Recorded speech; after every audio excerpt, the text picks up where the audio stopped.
Yo, what up? I actually did a live stream of this reading a couple days ago. I wasn't really happy with how it turned out, though, so here's take two of Nietzsche and the Fascists by Georges Bataille. Elizabeth Judas Forster. The Jew Judas betrayed Jesus for a small sum of money. After that, he hanged himself. The betrayal carried out by those close to Nietzsche does not have the brutal consequences of Judas's, but it sums up and makes intolerable all the betrayals that deform the teachings of Nietzsche, betrayals that put him on the level of the most short-sighted of current enthusiasms. The anti-Semitic falsifications of Frau Forster, Nietzsche's sister, and of her Richard Uller, his cousin, are in some ways even more vulgar than Judas's deal. Beyond all reckoning, they give the force of a whiplash to the maxim in which Nietzsche expressed his horror of anti-Semitism. Do not befriend anyone involved in this impudent hoax, racism. The name of Elizabeth Forster Nietzsche, who died on November 8, 1935, after living a life devoted to a very narrow and degrading form of family worship, has not yet become an object of aversion. On November 2, 1933, Elizabeth Forster Nietzsche had not forgotten the difficulties that came up between her and her brother over her marriage, in 1885, to the anti-Semite Bernard Forster. A letter in which Nietzsche reminds her of his repulsion, as pronounced as possible, to her husband's party, which he specifically mentions with bitterness, was published through her own efforts. On November 2, 1933, receiving Adolf Hitler at Weimar in the Nietzsche archive, Elizabeth Forster testified to Nietzsche's anti-Semitism by reading a text by Bernard Forster. Before leaving Weimar to go to Essen, reports the Times of November 4, 1933, Chancellor Hitler went to visit Frau Elizabeth Forster Nietzsche, the sister of the famous philosopher. The aged lady gave him a sword cane that had belonged to her brother. She led him on a tour of the Nietzsche archives. Her Hitler listened to a reading of a statement addressed to Bismarck written in 1879 by Dr. Forster, an anti-Semitic agitator, which protests against the Jewish spirit's invasion of Germany. Holding Nietzsche's cane, Herr Hitler walked through the cheering crowds and got back into his car in order to go to Erfurt, and from there to Essen. Nietzsche, writing in 1887, a scorning letter to the anti-Semite Theodor Fritsch, ends it with these words: "But finally, what do you think I feel when Zarathustra's name comes up out of the mouth of an anti-Semite?" The second Judas of the Nietzsche archive. Adolf Hitler in Weimar had himself photographed before a bust of Nietzsche. Her Richard Uller, Nietzsche's cousin and a collaborator of Elizabeth Forster at the archives, had the photograph reproduced at the frontispiece of his book Nietzsche and the Future of Germany. In this work, he tried to show the profound kinship of Nietzsche's teachings and those of Mein Kampf. He recognizes, it is true, the existence of passages in Nietzsche that are not hostile to the Jews, but he concludes, most important for us is this warning: admit no more Jews, and especially close the doors to the East, that Germany has amply enough Jews, that the German stomach, the German blood has trouble, and will still have trouble for a long time digesting even this quantum of Jew, as the Italians, French, and English have done, having a stronger digestive system.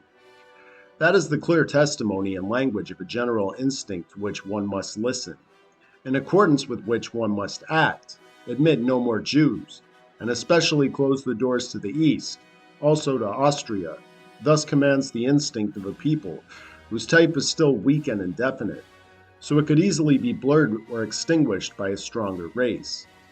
It is not only a case here of an impudent hoax, but of a crudely and consciously fabricated falsehood.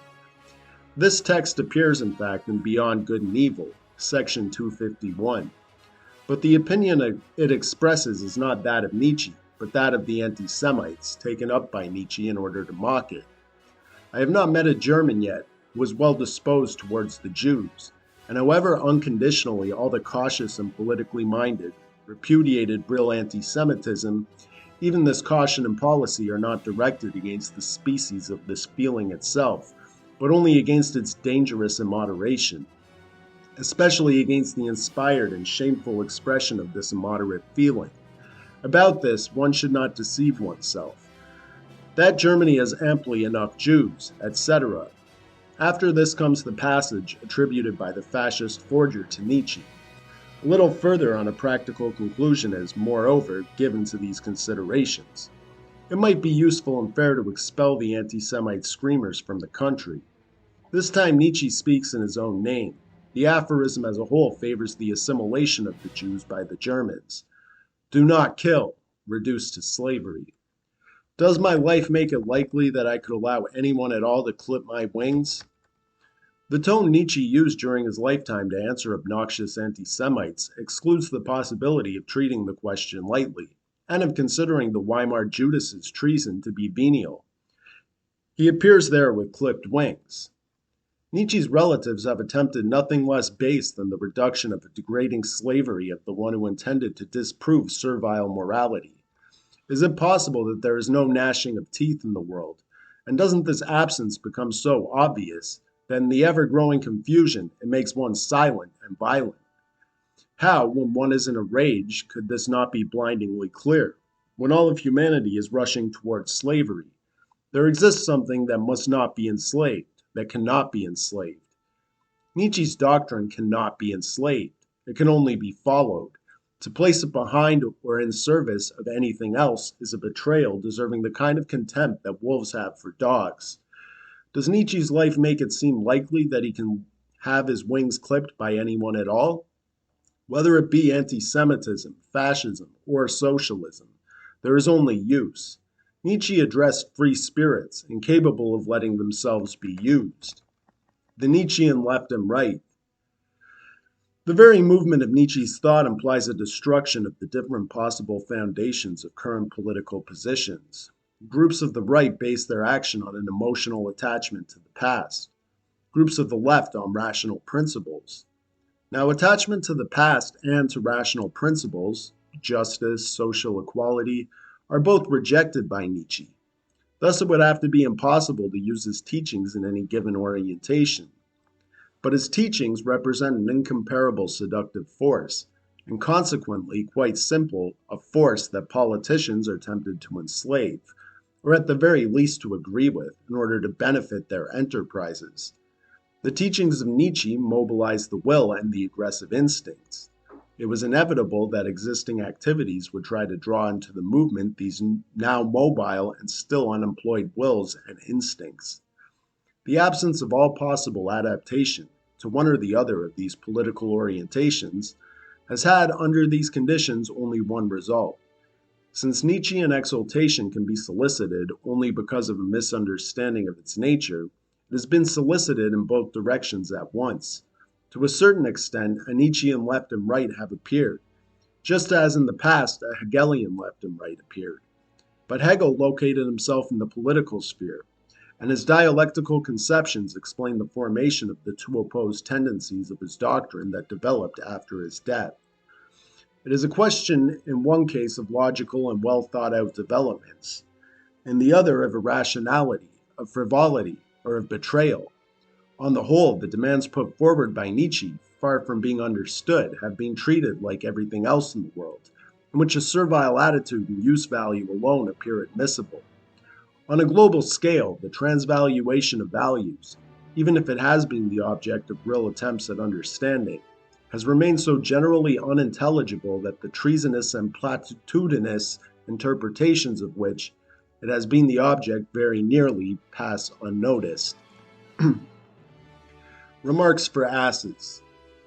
Nietzsche himself said that he felt only repugnance for the political parties of his day, but ambiguity remains on the subject of fascism, which only developed long after his death, after which, in addition, is the only political movement that has consciously and systematically used Nietzschean criticism.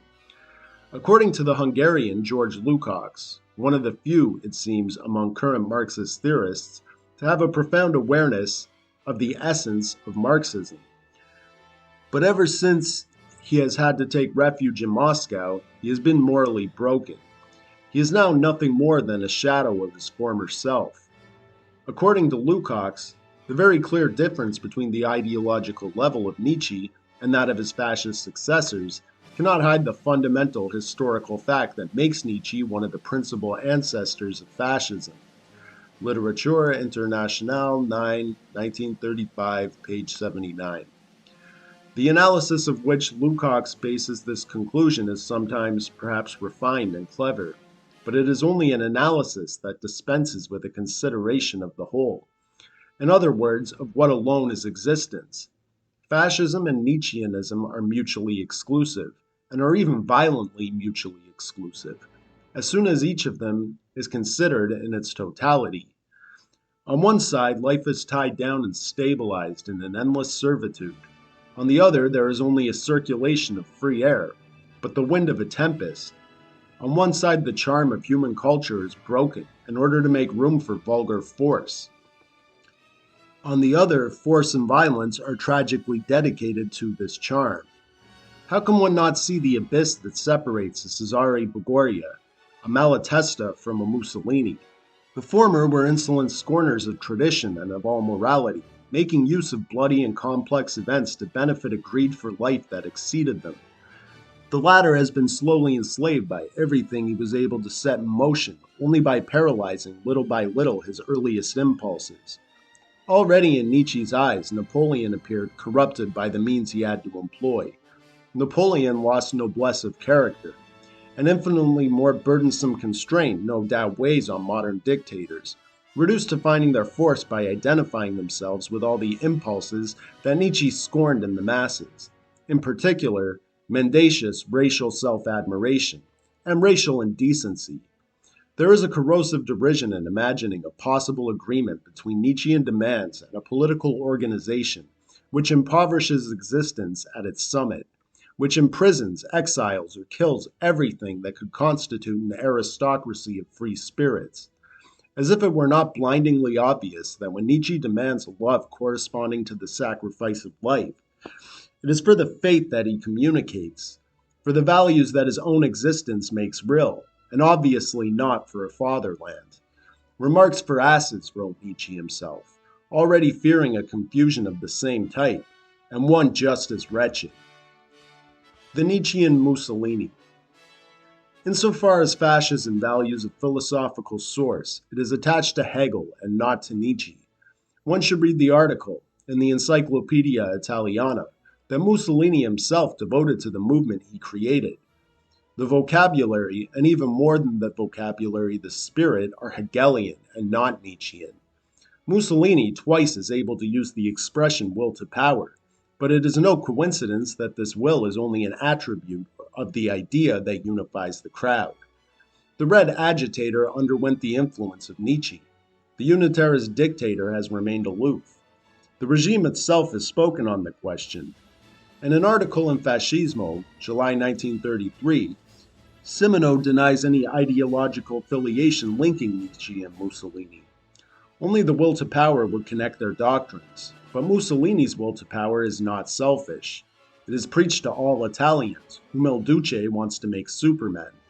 For, affirms the author, even if we were all supermen, we would still only be men. There is nothing more natural than the fact that, in other respects, Nietzsche pleases power, insofar as it is will, force, and action, is the product of instinct. I would say almost of physical nature. It can belong to the most incomparable people. One can use it for the most varied ends. On the other hand, ideology is a spiritual factor. It is ideology that really unites men. It is not useful to insist on the overt idealism of this text, which has the merit of being honest, if one compares it to the German writings. It is more remarkable to see Il Duce cleared of a possible accusation of Nietzschean selfishness. The ruling circles of fascism seem to have stopped at the Stirnerian interpretation of Nietzsche, expressed around 1908 by Mussolini himself. For Stirner, for Nietzsche, the revolutionary wrote at the time, and for all those whom Turk, in his genial Mensch, calls the antisofts of selfishness, the state is oppression organized to the detriment of the individual.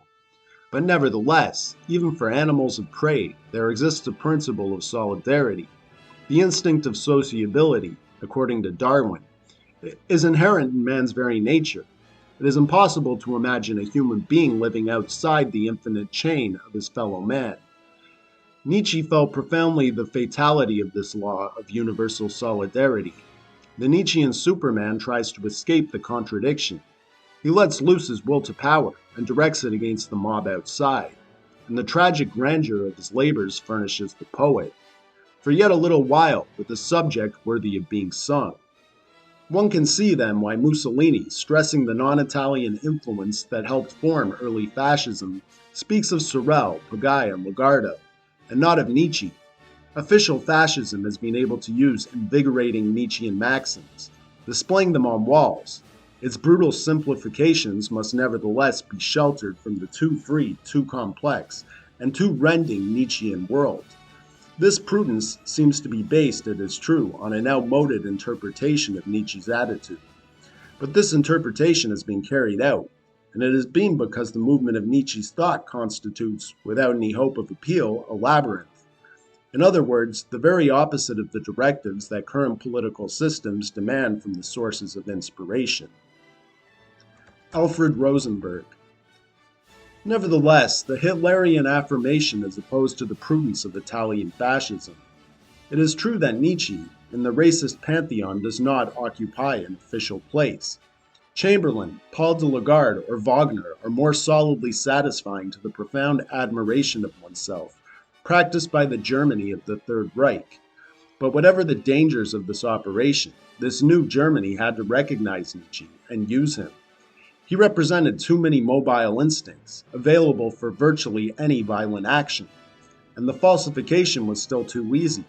The first fully developed ideology of National Socialism, as it had sprung out of Alfred Rosenberg's brain, accommodates Nietzsche. Before anything else, the German chauvinists had to get rid of the individualistic Stirnerian interpretation. Alfred Rosenberg, making short work of left-wing Nietzscheanism, seems with rage bent on tearing Nietzsche out of the clutches of the young Mussolini and his comrades.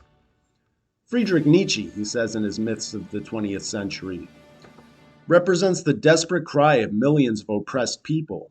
His savage prediction of the Superman was a powerful amplification of individual life, subjugated and annihilated by the material pressure of the epoch. But an epoch gagged for generations grasps, through its impotence, only the subjective side of Nietzsche's great will and vital experience. Nietzsche demanded, with passion, a strong personality. His falsified demand becomes an appeal, a letting loose of all the instincts. Around his banner rally and red battalions and the nomadic prophets of Marxism. The sort of men whose senseless doctrine has never been more ironically denounced than by Nietzsche. In his name, the contamination of the race by blacks and Syrians progressed, whereas he himself strictly submitted to the characteristic discipline of our race. Nietzsche fell into the dreams of colored gigolos, which is worse than falling into the hands of a gang of thieves. From this point on, the German people only heard talk of the suppression of constraints, of subjectivism, of personality, but it was no longer a question of discipline and of inner construction. Nietzsche's most beautiful expression, "From the future comes winds with the strange beating of wings, and the good news resounds in his ears," was nothing more than a nostalgic intuition in the midst of an insane world in which he was, along with Lagarde and Wagner, almost the only seer. If you knew how I laughed last spring while reading the works of this vain and sentimental, pig-headed character named Paul de Lagarde, that is what Nietzsche said about the famous pan-Germanist.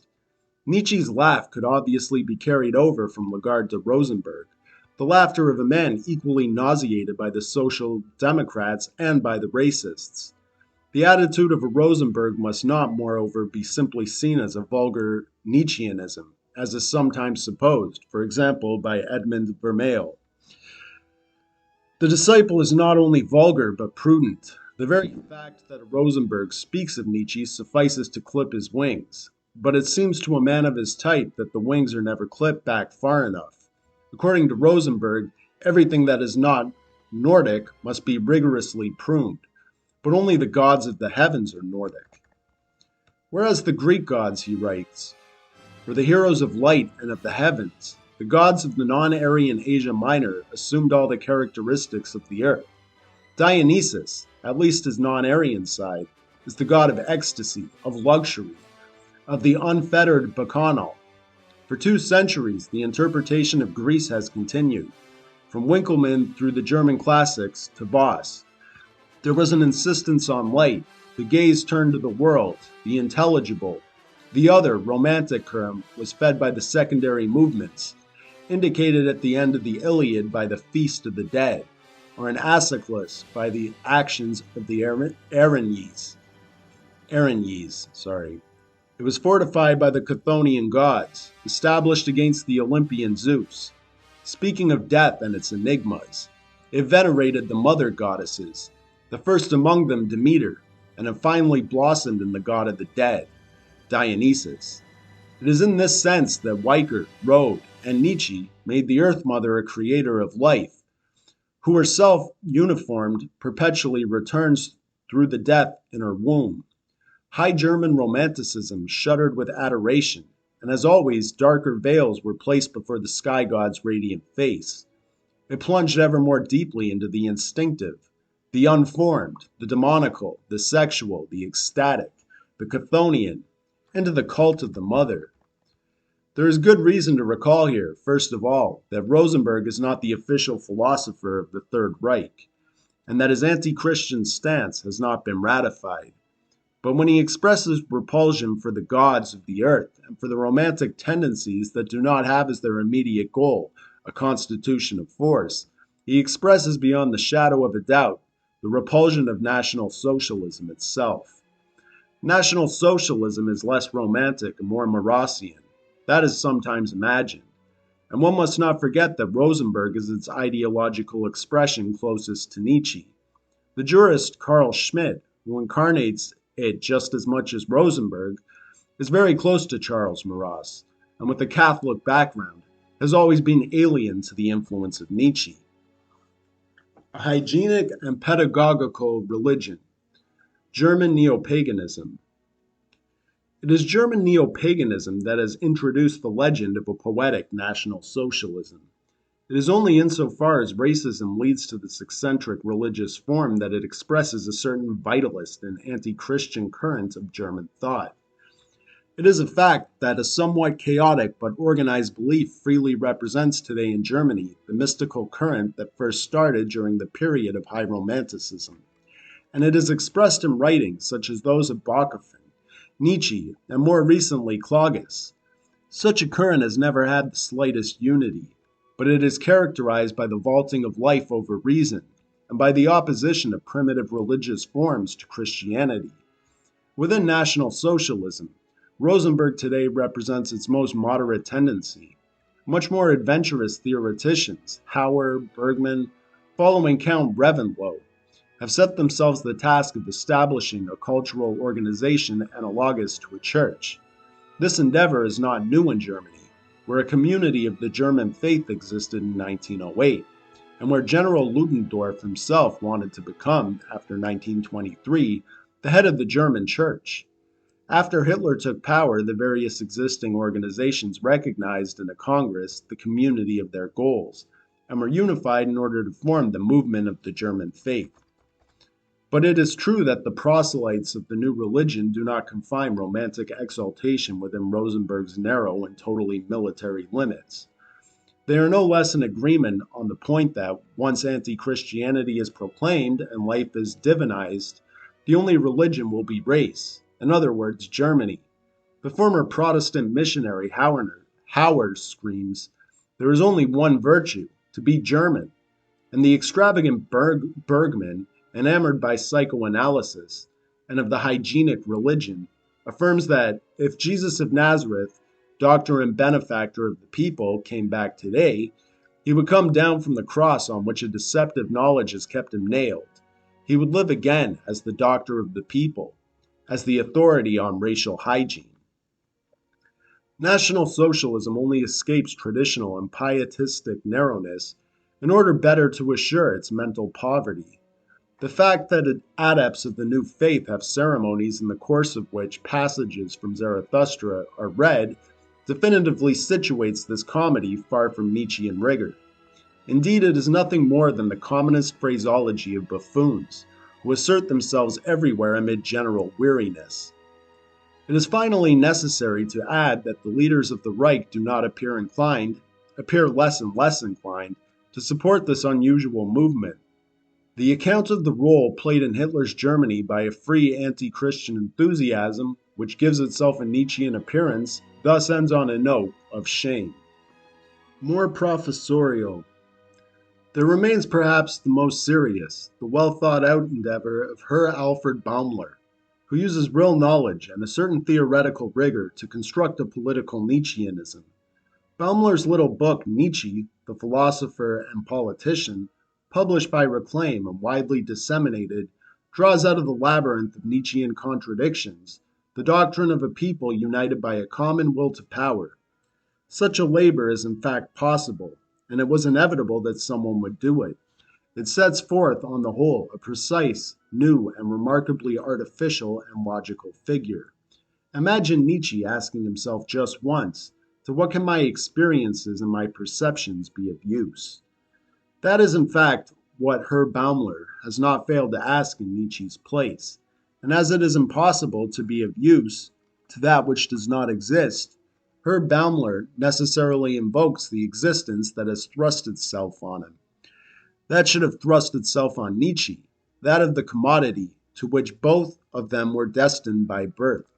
Such considerations would be correct on the condition that the hypotheses formulated were capable of having a meaning in the spirit of Nietzsche.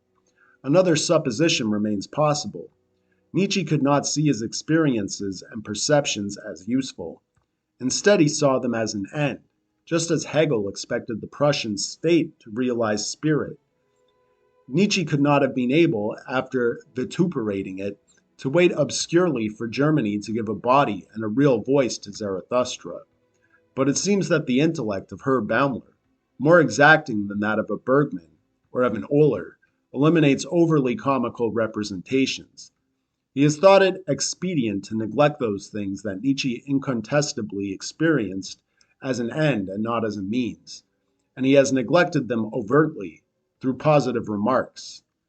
Nietzsche, speaking of the death of God, used a disordered language that manifested the most excessive inner experience. Baumler writes, to understand exactly Nietzsche's attitude in regard to Christianity, one must never forget that the decisive expression, God is dead, has the meaning of a historical fact. Describing what he experienced the first time the vision of the eternal return came to him, Nietzsche wrote, the intensity of my feelings makes me both tremble and laugh. These were not tears of tenderness, but tears of jubilation. In reality, states Baumler, the idea of the eternal return is without importance from the point of view of Nietzsche's system. We must consider it the expression of a highly personal experience. It has no connection with the fundamental idea of the will to power. And even taken seriously, this idea would shatter the coherence of the will to power. Of all the dramatic representations that have given Nietzsche's life the character of a laceration, and of the breathless combat of human existence, the idea of the eternal return is certainly the most inaccessible. But to go from the inability to attain it to the resolution not to take it seriously is to follow the traitor's path. Mussolini recognized a long time ago that Nietzsche's doctrine cannot be reduced to the idea of the will to power. In his way, Herr Baumler, on the path of the traitor, recognizes this with an incomparable éclat, emasculating in broad daylight. The land of my children.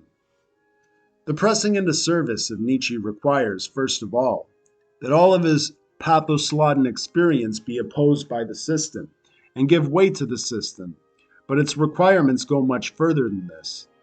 Baumler opposes the comprehension of revolution with the comprehension of myth. The first, according to him, will be linked to the awareness of the future, the second to an intense feeling for the past. It goes without saying that nationalism implies an enslavement to the past. In an article in Esprit, November 1st, 1934, pages 199 to 208, Emmanuel Levinas has provided on this point a philosophical exposition of racism in particular, that is more profound than that of its partisans. If we cite the essential part of the article here, the profound difference between the teachings of Nietzsche and their bondage will perhaps appear this time in a fairly brutal way.